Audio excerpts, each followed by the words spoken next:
Hey, what's up, vinyl community? It's Nick Rudo here, back with another video, talking about some new finds that I'm getting in the mail, at local shops and elsewhere. Haven't made a video in a little while, so just wanted to talk about what I've been listening to lately. Let's just get into it. Some new records I've been getting in. I bought a couple of records from the auction that was done by a few members of the vinyl community, including the Vinyl Archivist, the Waxed. Bought a couple records from Vinyl Community College, Fred Putterman, I think he's going as now on YouTube, but picked up this record, this Miles Davis live album. This is a really good record. I've never heard it before. This came out for Record Store Day last year, and I was kind of on the fence about it for a while. I wasn't sure if I wanted to grab it or not. But I'm glad I did. You know, this is a really excellent record. Great sound quality on this. Nice gatefold. And it's on colored vinyl. So, yeah, pretty cool. You know, I pretty much pick up anything Miles Davis that I see nowadays. I feel like you can't really go wrong with this. But this is a fantastic album. Live Evil, the name of it. But, yeah, the Record Store Day version. Glad I picked it up, got a good deal on this, so thank you, Fred, for that. Also picked up a new indie record, came out last year from Girl in Red. This is the album, If I Could Make It Go Quiet. Got it for $10, super good deal. Thank you, Fred, for this. But this is a really gorgeous indie pop record. She's from Australia, I believe, and she makes these gorgeous queer love songs that just really sink into your hearts in a really beautiful way. And I love the production on this record. I think, you know, compared to the more lo-fi stuff that Girl in Red was doing in the past, this is just a big boost in production. Really sounds like a full album, and very much a step forward, I think, in Girl in Red's discography in terms of just the sound quality, production-wise, and the songwriting. It feels more mature, it feels grown up in a way that's really exciting. So Girl in Red, I think one of the more interesting indie singer-songwriters working today, and this is just a fantastic record. So highly recommend Girl in Red. Another indie artist who I think is very underrated in the vinyl community, that would be Beach House, their new album, Once Upon a Time, or no, excuse me, Once Twice Melody. You know, this is a record that came out a couple of weeks ago. It was put out in this big deluxe box set formats. I know Mazzy showed it in a recent video, but I just went with a standard silver cover with the black vinyl, you know, nothing too fancy, but it still comes with like a nice poster, and it's a double album. This is a dream pop band that do this Kate Bush, Cocteau Twins kind of sound that is just absolutely gorgeous. And they're from Baltimore. They have a very soothing, lush sound that I think nobody else can do quite as well. I think bands like the Sundays and Cocteau Twins, as I mentioned, are similar to this, and Beach House came after those groups, and I think was certainly influenced by groups like the Cranberries in the 90s who had that kind of dream pop sound. But Beach House really created their own sound within the dream pop genre, and they're very consistent. I have all of their records. I'm very much a completist with Beach House, and I'll continue to be as they put out more and more albums. This is just another great one in their catalog. You know, for me, 2010's Teen Dream would be my favorite in their discography, but Once Twice Melody certainly up there for me. So, new Beach House record, definitely great if you're into dream pop. Also picked up this one from Daft Punk. This is Discovery, and I was excited this got a repress. You know, this is an album that was going for hundreds when Daft Punk broke up. They're a French electronic duo, and they really were pioneers, I think, of the electronic genre.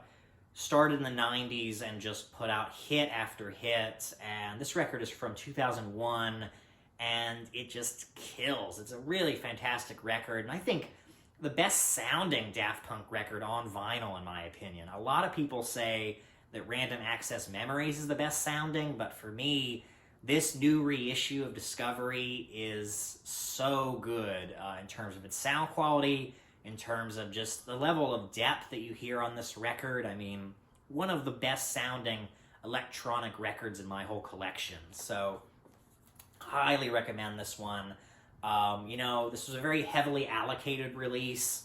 They didn't have a ton of copies put out of this, so if you're able to get a copy, I would try to pick this up if you're a fan of Daft Punk. Probably the biggest hit off this record would be One More Time, but really every song on this record is just so killer. So, love this album, Daft Punk Discovery. Super happy to have that in the collection. Another band that I'm very much a completist in is Krungbin. They're a band from Texas. They do this Latin psychedelic soul kind of sound, very experimental, often instrumental as well. But they put out a record with Leon Bridges, the Texas soul singer Leon Bridges, who I'm a big fan of. I think Leon Bridges is very underrated in the vinyl community. He doesn't get a lot of love, but Leon Bridges has a very smooth Sam Cooke-esque voice, and I think his vocals mixed with that psychedelic Krungbin guitar is a fantastic combination. And they put out this new EP, Texas Moon, a couple of weeks ago, and it is a great album, a great EP.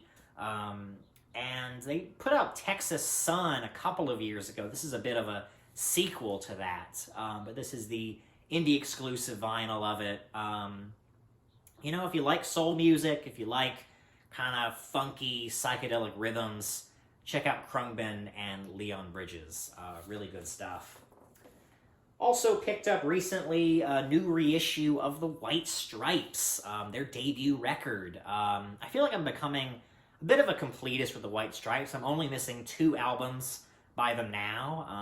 I think their last 2 I'm missing from the collection, but a great band, duo, garage, punk, that early alternative indie scene was really booming in the early 2000s, and the White Stripes were certainly a part of that, along with bands like LCD Sound System and The Strokes. They were coming out of that era, and I think they're one of the best of that indie early 2000s era, and this first record I don't think is as strong as something like Elephants or Distill, their second record, but it's a really good album. It's got that fun punk rock garage energy that you want out of a White Stripes record. I think they just didn't quite have their footing musically, and also in terms of their songwriting. They just didn't quite have that growth yet that they would later have. I think Elephant is really their magnum opus in terms of songwriting. That album just has hit after hit, and I think is really expanding their sound in a way that's really exciting. But this album, I think, is very good, but definitely more basic in terms of their sound, I think. It has a very stripped down, simple kind of garage rock sound to it that I do really enjoy. I think I just enjoy later White Stripes records a little bit more, but I was happy to pick this up. It's on a nice Stoughton tip-on jacket. I like these new reissues they're doing of the White Stripes catalog.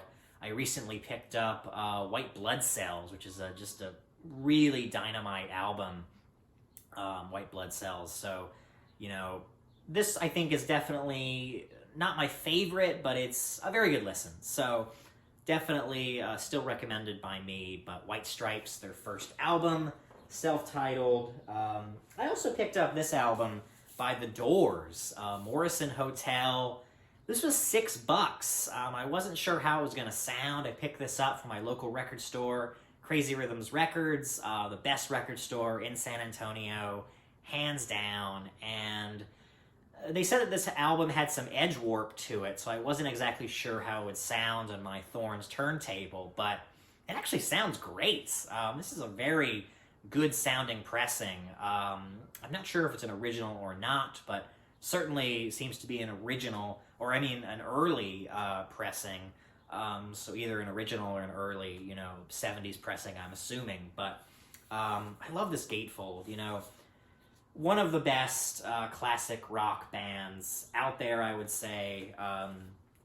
Certainly up there in terms of how they were as a band. And this is just a fantastic album. There's so many. It's hard to pick just one favorite song, but I think Roadhouse Blues is a favorite of mine. Peace Frog has just a really fun rhythm to it, but Morrison Hotel by The Doors, another band that I've been collecting more and more of in recent months. I got Waiting for the Sun a few months ago, and I'm certainly getting more into them, but I would say this is one of their best albums, and I've been listening to it a lot. The Doors, Morrison Hotel. Also picked up this album, getting it back into the collection. Courtney Barnett, Sometimes I Sit and Think, and Sometimes I Just Sit.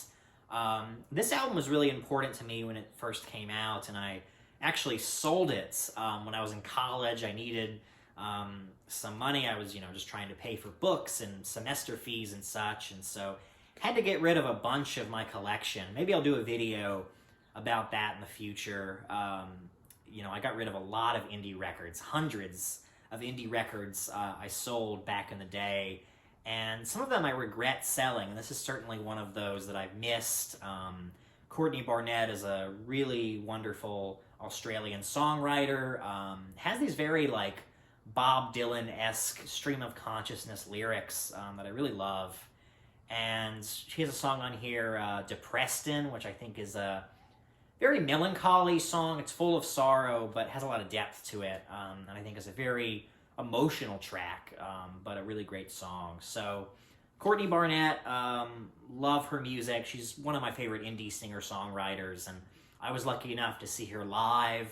That was about before the pandemic started. It was February of 2020. I got to see her live, and she really put on a fantastic show. But Courtney Barnett, really good stuff. So that's what I got for you today.